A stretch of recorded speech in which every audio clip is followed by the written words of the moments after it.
Mi familia se rió cuando asistí al funeral de mi padre, pero cuando el abogado leyó el testamento, ya no pudieron seguir riéndose. Había llegado un sobre a mi buzón, sin remitente, sin marcas, solo mi nombre garabateado con torpeza en el frente, con esa letra rígida que conocía demasiado bien. Estuve a punto de tirarlo junto con los demás folletos inútiles y facturas atrasadas, pero algo en mí se detuvo. Mis manos temblaban al abrirlo, como si mi cuerpo ya supiera que estaba a punto de enfrentar algo que no podía nombrar. Era una invitación a un funeral. Mi padre había muerto. Me quedé mirando el papel en silencio, esperando sentir algo. Tal vez un sobresalto, una punzada de tristeza, un atisbo de rabia, pero dentro de mí todo se volvió un vacío frío. No había lágrimas, no había ira, solo un hueco. Habían pasado 10 años desde la última vez que supe algo de los Rivas.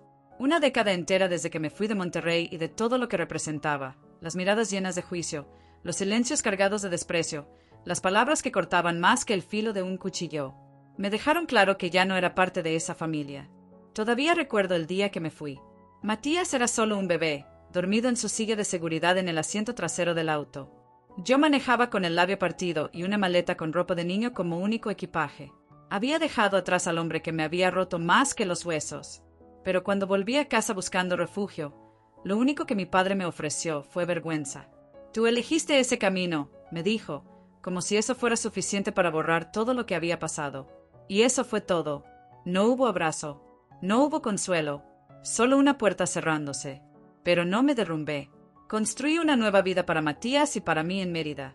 No era grande ni lujosa, pero era nuestra. Era tranquila, segura. Conseguí trabajo organizando estanterías en la biblioteca del barrio. Le contaba cuentos cada noche a Matías. Aprendí a respirar de nuevo sin sentir miedo. Y aunque mi padre nunca llamó, nunca pidió perdón, nunca preguntó nada, yo seguía ayudándolo. Cada mes, sin falta, le mandaba dinero a través de don Humberto, el vecino de al lado. Me aseguraba de que tuviera lo necesario para vivir. Nunca se lo conté a nadie, ni siquiera a Matías. Ahora tenía esa carta en las manos y lo único que podía pensar era, ¿por qué ahora? ¿Por qué invitar a la hija a la que abandonaste? Matías debió ver algo en mi expresión, porque se acercó despacio y me preguntó con voz suave, ¿vas a ir? No le respondí. Tenía un nudo en la garganta que no me dejaba hablar. Solo podía mirar aquellas palabras impresas con tanta pulcritud sobre el papel blanco. Entonces él añadió, tal vez dejó algo más que un testamento, mamá. Tal vez también dejó algo para ti. Lo miré, a mi hijo, a mi raíz, a quien había visto todo y aún así me amaba sin condiciones. Y algo se movió dentro de mí. No sabía a qué me enfrentaba exactamente, pero si sabía esto, si quedaba algo por decir, necesitaba escucharlo. Así que doblé la carta con cuidado, empecé a hacer mi maleta, y me preparé para volver al lugar del que juré no regresar jamás. La capilla era más pequeña de lo que recordaba. Las vigas de madera crujían sobre nuestras cabezas, y los vitrales, que en otro tiempo brillaban con los colores del sol, parecían ahora apagados bajo el cielo gris y encapotado de Monterrey. Ese lugar, que alguna vez debió sentirse sagrado, hoy respiraba un aire pesado, enrarecido, con el olor persistente de perfumes antiguos y rencores aún más viejos. Crucé las puertas dobles con Matías a mi lado, su mano pequeña aferrada con fuerza a la mía. Apenas habíamos avanzado unos pasos por el pasillo central cuando las cabezas empezaron a girarse. Murmullos estallaron como chispas en un bosque seco. Algunos ni siquiera intentaron disimular su asombro. Otros me observaban como si estuvieran viendo a un fantasma cruzar el umbral. Y entonces los vi. Daniela y Andrés estaban cerca del altar. Ropa negra a la medida, impecable. El luto aplicado como una capa de maquillaje, el justo para parecer afectados, pero no tanto como para correr el riesgo de arruinar la imagen. Los ojos de Daniela se cruzaron con los míos primero. Hubo un destello de incredulidad, seguido de una sonrisa lenta, afilada. «Vaya, vaya», susurró lo suficientemente alto para que las bancas cercanas pudieran oírla. Parece que la hija pródiga cree que queda algo por heredar. Andrés soltó una risita seca, sin alegría. En sus ojos no había humor, solo el mismo juicio implacable que recordaba desde niña. No respondí. Seguí caminando, la mirada fija al frente, la espalda recta, aunque por dentro una parte de mí quería girarse y salir corriendo. Fui hasta la última fila, lo más lejos posible de ellos, y me senté al borde del banco como si el contacto con esa madera pudiera quemarme. No había ido por ellos. No había ido por confrontaciones ni por viejas heridas. Solo quería despedirme. Matías se sentó a mi lado, su manita todavía aferrada a la mía con más fuerza. Noté que le temblaban los dedos. Me incliné hacia él y susurré: «Todo está bien, amor. Solo estamos aquí para estar presentes». Pero no estaba bien. No del todo. Desde el frente, el pastor carraspeó suavemente y comenzó la ceremonia. Oraciones. Algunos elogios pronunciados con voces temblorosas. Ese tipo de duelo que suena más a rutina que a dolor verdadero, como si cada palabra estuviera ensayada. Nadie mencionó mi nombre. Nadie reconoció que yo era su hija. Saltaron de recuerdos de la infancia directamente a los cuidados incansables de Daniela, a los viajes de negocios de Andrés que milagrosamente coincidían con necesidades familiares. El relato era limpio, ordenado, curado como una biografía falsa. Mi padre había muerto tal como había vivido, con una versión de la historia en la que yo no existía. Matías apoyó la cabeza en mi hombro, en silencio, sin moverse. Yo mantenía la vista al frente, pero las orejas me ardían por cada mirada de reojo, cada risa ahogada detrás de un pañuelo. No lloraba, no porque no quisiera, sino porque ya había agotado todas mis lágrimas muchos años antes. Cuando la ceremonia terminó, la gente comenzó a levantarse. Algunos pasaron a mi lado sin siquiera mirarme. Una prima lejana me dio un leve asentimiento, rígido, y luego apartó la vista con rapidez. Daniela pasó junto a mí como si fuera una desconocida. Andrés se detuvo apenas un segundo, lo suficiente para mirarme a los ojos. «No pensé que tuvieras el valor de venir», murmuró. Sostuve su mirada sin parpadear. «Yo tampoco», le contesté. Él sonrió con ese mismo gesto altivo de siempre. «No te acomodes», dijo. «Esta ya no es tu historia». Se dio la vuelta y se marchó. Yo me quedé ahí, congelada en esa banca, con la cabeza de Matías aún apoyada en mi hombro y su mano envuelta en la mía como si fuera el único ancla real en un lugar hecho de sombras. Ellos no entendían. Yo no había ido para formar parte de la historia. La casa de los Rivas no había cambiado en absoluto. Las mismas columnas blancas escoltando la entrada como centinelas inmóviles, los mismos ladrillos rojos reluciendo con orgullo bajo la luz apagada de la tarde, la misma enredadera abrazando el porche como si intentara asfixiar algo escondido bajo su follaje. Pero cruzar el umbral después de una década fue como entrar en una cámara frigorífica. Frío, estéril, silencioso de las maneras más equivocadas. Los invitados ya se habían empezado a reunir. Primos lejanos, vecinos de toda la vida, antiguos socios de negocios de mi padre. Reconocí la mayoría de los rostros, aunque ninguno se dignó a mirarme de frente. Las conversaciones, que hasta hacía un segundo flotaban por la casa con tono animado, se diluyeron en susurros apenas entré. Aún sin mirar directamente, podía sentir cada mirada esquiva como una aguja rozando la piel. Daniela estaba de pie, cerca de la chimenea, agitando lentamente una copa de vino blanco en una mano como si estuviera en medio de una celebración en vez de un velorio. Andrés se recargaba a su lado, con la misma soltura que siempre lo había caracterizado, una mano en el bolsillo de su saco y la otra sosteniendo una copa gemela, pero de vino tinto. Parecían anfitriones en una recepción elegante, no hijos enlutados por la muerte de su padre. Cuando me vieron entrar con Matías, la boca de Andrés se torció en una sonrisa torcida, casi burlona. «Esto no va a durar mucho», dijo con suficiencia, elevando la voz lo justo para asegurarse de que la mitad del salón lo oyera. «A ella la desheredaron hace años», añadió, con un tono casi festivo. Algunas personas rieron con incomodidad. Otras simplemente giraron la cabeza hacia la pared más cercana, como si de repente recordaran un cuadro interesantísimo que necesitaban examinar con urgencia. No respondí. No había necesidad. Me mantuve con el abrigo puesto, a pesar del fuego crepitante en la chimenea, como si no quisiera permitir que la calidez de esa casa volviera a tocarme. Matías seguía pegado a mi costado, sus dedos aún aferrados a los míos. No dijo una palabra, pero noté cómo su mirada recorría la habitación, atento, leyendo la tensión en el aire con la sensibilidad de quien ha crecido entre tormentas silenciosas. Él entendía. Él siempre entendía. Nos sentamos al fondo del salón, lejos del fuego, lejos del vino, lejos de todos. Observé las paredes con atención, repasando las fotos enmarcadas que seguían ahí como reliquias de un pasado cuidadosamente seleccionado. Daniela en su graduación universitaria, Andrés posando en un yate con sonrisa prefabricada, las típicas fotos familiares en las vacaciones de verano en Valle de Bravo o en Cancún. Ni una sola imagen mía, ni siquiera de cuando éramos niños. No me sorprendí. Mi existencia había sido eliminada con la precisión de alguien que borra cuidadosamente un error con una goma blanca, como si nunca hubiera estado allí, como si nunca hubiera sido parte de esa casa. Y sin embargo, ahí estaba yo, con Matías a mi lado, Y ellos no sabían que no importaba cuánto me borraran de las paredes. Yo aún tenía memoria. Daniela me sostuvo la mirada y sonrió. Pero no fue una sonrisa amable. Fue una de esas sonrisas afiladas, posesivas, como si me recordara que estaba invadiendo su territorio, su mundo, su reinado. «Puedes sentarte si quieres, Rebeca», dijo con una dulzura falsa, casi melosa, «pero no esperes que te dedique ni una línea». No le respondí nada, ni un gesto, ni una palabra, ni siquiera un parpadeo. Fue Matías quien me miró entonces. Alzó la cabeza con calma, y en sus ojos vi algo inesperado. No era miedo, tampoco confusión, era enfoque, la concentración de alguien que sabe que algo importante está por ocurrir, como si estuviera esperando, con paciencia, con certeza, y de algún modo, supe que tenía razón. El salón cayó en un silencio incómodo cuando la puerta principal se abrió con un chirrido prolongado. Y entonces entró Tomás Delgado. El mismo traje gris impecable de siempre, la misma maleta de cuero desgastado en una mano, pero esta vez traía algo más. Una pequeña caja de cedro, pulida hasta el brillo, que sostenía firmemente bajo el brazo izquierdo. Daniel apenas levantó la vista de su copa de vino. Andrés miró su reloj con impaciencia, como si la muerte de su padre le estorbara entre compromisos. «Gracias a todos por estar aquí», dijo el señor Delgado con voz grave, tranquila pero firme, como alguien que ya había navegado suficientes escenas incómodas para que ésta no le intimidara.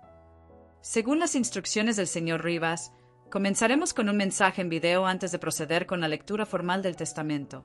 El ambiente se tensó de inmediato. «¿Un video?». Daniela resopló con fastidio, cruzando los brazos. «¿No podemos ir directo al testamento? Ya todos sabemos lo que dice». Andrés asintió, apoyándola sin esfuerzo. «Sí, que no se haga eterno esto. Algunos tenemos vuelos». Pero el señor Delgado ni se inmutó. Pasó junto a ellos sin alterarse y colocó cuidadosamente la caja de cedro sobre la mesa de centro frente a la chimenea. Luego puso su maletín al lado y empezó a abrir los broches con calma meticulosa. «Fue un deseo expreso de su padre», dijo sin levantar la voz, «que esto se viera antes de abordar cualquier asunto legal». Daniela rodó los ojos con el gesto ensayado de quien está acostumbrada a no ser desafiada. Andrés murmuró algo entre dientes que no alcancé a oír. Un par de primos se inclinaron hacia adelante, incapaces de resistir la curiosidad, pese a su incomodidad. Yo me mantuve en silencio. ¿Pero Matías? Matías se enderezó a mi lado. Su mano, que había estado aferrada a la mía todo el tiempo, aflojó su agarre apenas un poco, lo suficiente para que notara el cambio. Bajé la vista hacia él, y su rostro, pequeño y abierto, tenía una expresión serena pero intensa. Esperanza. No dijo una palabra, pero la sentí vibrar en su presencia, como si supiera algo que yo aún no comprendía del todo, como si hubiese esperado este momento desde mucho antes que yo. Y por primera vez desde que crucé esa maldita puerta, no me sentí sola. La pantalla titubeó una vez, luego otra. Un zumbido tenue se apoderó del ambiente, como si el aire mismo contuviera el aliento. Y entonces apareció él, mi padre, más viejo de lo que lo recordaba, más delgado también, casi encogido por el paso del tiempo. Sus hombros, que alguna vez fueron firmes, altivos, ahora parecían vencidos por algo más que la edad. Y sus ojos, esos ojos que siempre habían sido cuchillas de hielo, ahora estaban opacos, cargados con una tristeza sorda que no podía nombrar. Estaba sentado frente a su viejo escritorio de roble, ese que nadie podía tocar, ni siquiera mirar demasiado tiempo cuando éramos niños. Detrás de él, seguía colgado el mismo cuadro del pantano, inmóvil en su marco gastado, como una reliquia de mi infancia atrapada en el tiempo. Miró directamente a la cámara. «Si Rebeca está viendo esto», empezó, con la voz baja, ronca, casi quebrada, «te debo la disculpa que nunca te di». Cada sonido en la sala se apagó al instante. Ni un respiro, ni un movimiento, solo su voz y ese momento que parecía sostenernos a todos por el cuello. «Me equivoqué contigo», dijo. «Te juzgué por dejar un matrimonio que nunca entendí. Pensé que eras débil. Pensé que eras egoísta. Quise creer mi propia versión de los hechos, porque era más fácil que hacer preguntas para las que no tenía respuestas». Hizo una pausa. Sus manos, apoyadas sobre las rodillas, temblaban apenas, un gesto nervioso que jamás le había visto en vida. «Aquella noche que llegaste a mi puerta, con el rostro marcado, el cuerpo temblando y a Matías en brazos». Respiró hondo y por un segundo pareció que no podía seguir. «Yo debería haber abierto la puerta. Debería haberte abrazado y decirte, estás a salvo ahora». Pero no lo hice. Dejé que el orgullo hablara más alto que el amor. Sentí como un nudo se formaba en mi garganta, duro, seco, imposible de tragar. Y justo entonces, Matías volvió a tomar mi mano, despacio, como si también él sintiera el temblor en mi interior. Sus dedos, pequeños y cálidos, se entrelazaron con los míos. Yo no aparté la mirada de la pantalla. No podía. Me convencí de que estaba haciendo lo correcto, continuó mi padre, que te estaba enseñando a ser responsable. Pero la verdad es que te estaba castigando. Por irte, por elegirte a ti misma, por atreverte a ser más fuerte de lo que yo jamás te enseñé a ser. Detrás de mí, sentí que alguien se movía en su asiento. Una silla rechinó. Un suspiro salió de algún rincón, fuerte, molesto. Pero no giré la cabeza. No iba a romper este instante. No ahora. No cuando, después de una década de silencio, por fin estaba escuchando las palabras que había necesitado desde que cerré esa puerta y me marché para siempre. Me enteré de la verdad. Rebeca, dijo mi padre en el video, con la voz más firme ahora, como si hubiera estado esperando decirlo durante años. Hace unos años, Gerald vino con un sobre. Dijo que era de un amigo que quería ayudar con la cuenta del gas. Reconocí la letra en cuanto la vi. Se inclinó hacia adelante en la silla. Sus ojos brillaban, vivos de nuevo, como si por fin se permitiera sentir. Eras tú. Tú enviabas dinero, cada mes, durante años, sin firmar, sin pedir nada, sin buscar crédito ni contacto. Solo cuidado, incluso cuando yo te di la espalda, incluso cuando fingí que no existías. Nunca dejaste de ser mi hija, ni siquiera cuando yo dejé de ser tu padre. Mi pecho se cerró como si una mano invisible me apretara por dentro. Parpadeé con fuerza, tratando de detener las lágrimas, pero ya estaban ahí, calientes, rápidas, silenciosas. Te observaba desde la distancia, continuó. Gerald me contaba cómo estabas, lo del trabajo en la biblioteca, lo de Matías. Me dijo que es brillante, que mira el mundo como tú, con paciencia. Entonces, mi padre sonrió. Una sonrisa pequeña, cansada, verdadera, y eso fue lo que me rompió. No merezco tu perdón, Rebeca, dijo, su voz bajando como si no quedara mucho más que decir. Pero si puedo dejarte algo, que sea esto. Yo estaba equivocado. Tú tenías razón. Hiciste lo que yo debía haber hecho desde hace mucho. Protegiste a tu hijo. Te alejaste del dolor. Y construiste algo mejor. Respiró hondo. El aire entró como un esfuerzo. No quiero ser recordado como el hombre que le dio la espalda a su hija. Por eso cambié el testamento. Ellos aún no lo saben, pero lo sabrán. Los murmullos surgieron como una bandada de aves asustadas. Alguien soltó una maldición. Lindsay se movió bruscamente en su asiento. Mark apretó la mandíbula como si masticara piedra, pero yo apenas los oí. Todo lo que quise fue estar orgulloso de mis hijos, dijo mi padre. Y lo estoy. De ti. De la mujer que fuiste cuando yo no estaba mirando. La pantalla se oscureció por un segundo, como si el aire se tragara las últimas palabras. Y luego reapareció, solo por un momento más. Dile a Matías, gracias. Gracias por darme una última oportunidad de ser padre, aunque fuera desde lejos. Y entonces todo se volvió negro. El silencio que siguió no era de luto. Era más denso, más absoluto, como si nadie se atreviera a romper ese eco. Pero yo lo había escuchado. Por fin, después de 10 años, lo había escuchado de verdad. El video apenas se había desvanecido cuando comenzaron los cuchicheos. Confusión, incredulidad, furia contenida. Pero el señor Dawson no esperó a que callaran. Se acomodó las gafas con una serenidad imperturbable, abrió su carpeta de cuero y dijo, con voz firme. El video fue incluido por deseo expreso del señor Rivas, con el propósito de proporcionar contexto. Ahora, conforme a su testamento revisado, notariado y legalmente vinculante, procederé a leer las asignaciones finales.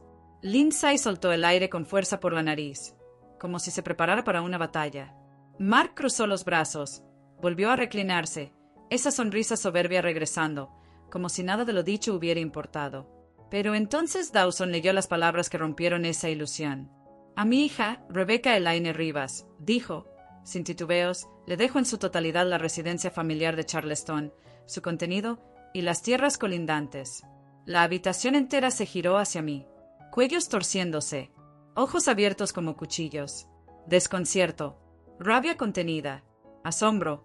Yo seguía sentada, las manos heladas sobre el regazo. Matías todavía aferrado a una de ellas. Pero Dawson no había terminado. Además, continuó, dejo a Rebecca Rivas la suma de $250,000 en activos líquidos, así como el total restante de mis ahorros de jubilación. El aire se volvió otro, más denso, como si acabara de entrar una tormenta sin abrir la puerta. Y aún faltaba. A su hijo, Matías Rivas, le dejo un fideicomiso de educación universitaria por el monto de $100,000. Mi corazón se detuvo un instante. Matías me miró, los ojos muy abiertos, la boca entreabierta, tratando de comprender qué significaban todas esas palabras. Yo también lo intentaba. Me aferré a su mano, ahora temblorosa de emoción, no de miedo. Porque, por primera vez, todo lo que me habían quitado, ignorado, silenciado, había sido reconocido. No como caridad, sino como justicia. Dawson hizo una pausa, luego pasó a la última página. A mi hijo, Marcos, dijo, su voz firme, sin titubeos, y a mi hija, Lindsay, les dejo lo siguiente. Una colección de álbumes familiares. Mi vieja brújula militar. La Biblia que me dio mi madre cuando cumplí 18 años. Un jadeo escapó de alguien al otro lado del salón. Lindsay se puso de pie de un salto. ¿Qué? Su voz salió aguda, quebrada, ya temblorosa. Eso no es posible. Debe haber un error. No hay ningún error, respondió Dawson con absoluta calma. Su padre enmendó el testamento hace 2 años. Los documentos están certificados, firmados por testigos y registrados ante el condado. Marcos también se levantó, la mandíbula apretada, los ojos encendidos. Él estaba enfermo, gruñó. No sabía lo que hacía. Sabía exactamente lo que hacía, dijo Dawson, cerrando la carpeta con un suave clic. Un silencio atónito se apoderó del cuarto, como si todos contuvieran el aliento. Dawson sacó entonces una hoja escrita a mano, anexa al testamento. Él me pidió que leyera esto en voz alta. Que recuerden quién estuvo cuando más importaba. Que recuerden quién se mantuvo en silencio, pero nunca dejó de amar. Esta casa debe pertenecer a la única persona que nunca pidió nada, y aún así, siempre dio. Lindsay salió del salón de golpe, como un disparo. Los tacones resonaban contra el piso de madera mientras se perdía pasillo abajo. Marcos la siguió tras unos segundos, arrastrando la incredulidad como una sombra. Yo no me moví, no porque estuviera en shock, sino porque, por primera vez en 10 años, no me sentía borrada.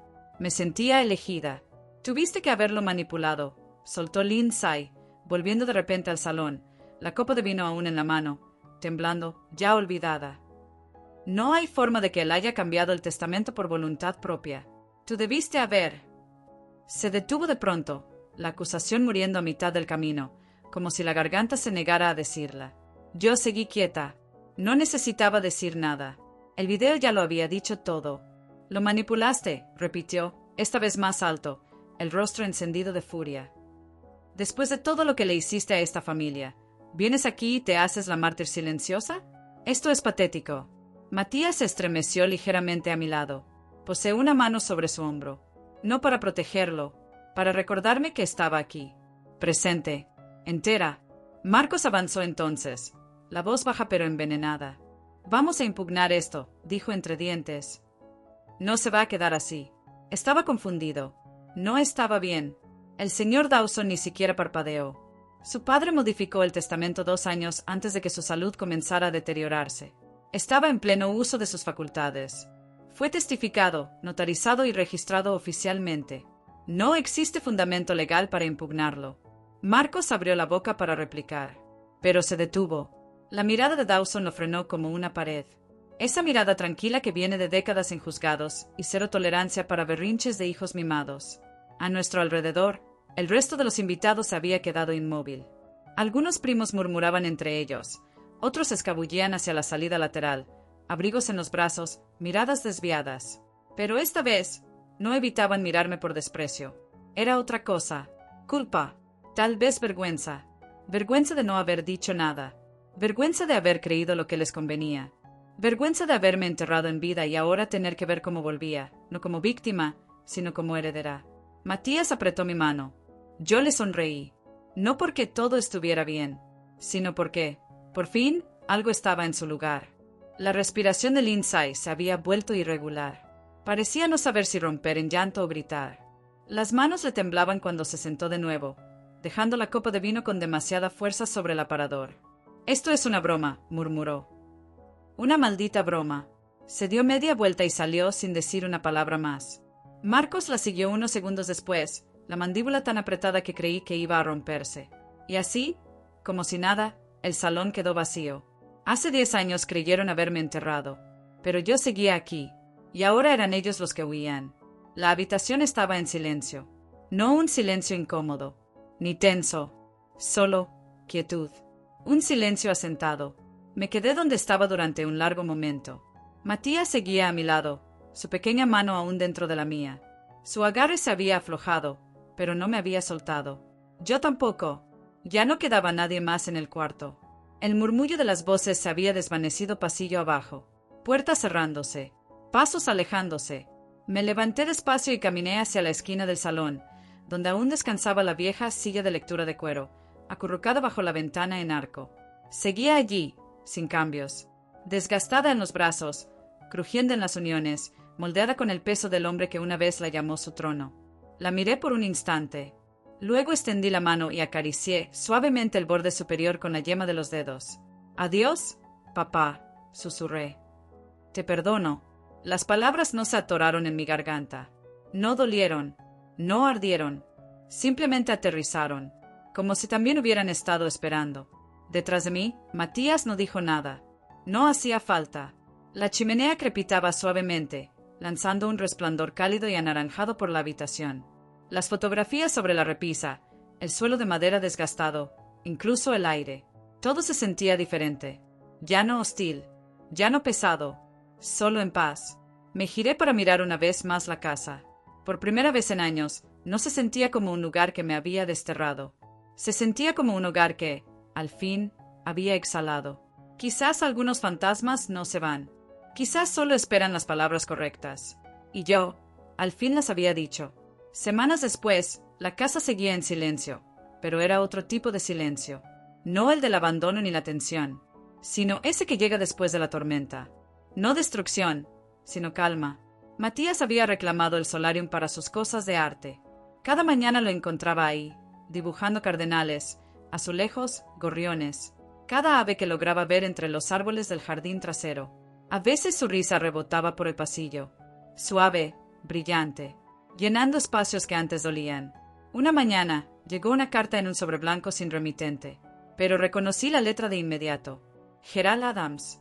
La abrí con cuidado, la mano firme, aunque los ojos ya empezaban a arder. Rachel. El día que se dio cuenta de que había sido tú, nunca lo vi tan pequeño. Cargó con esa verdad hasta el final. Doblé la carta con lentitud y salí al porche. Matías estaba sentado en el escalón superior, cuaderno en las rodillas, la lengua entre los dientes mientras sombreaba las alas de un halcón. Miré hacia el jardín. Los robles se mecían suavemente con el viento. Al final, me vio, dije en voz baja, sin dirigírselo a nadie en particular. La chica que habían borrado. No había desaparecido. Solo estaba esperando a que la verdad encontrara el camino de regreso a casa.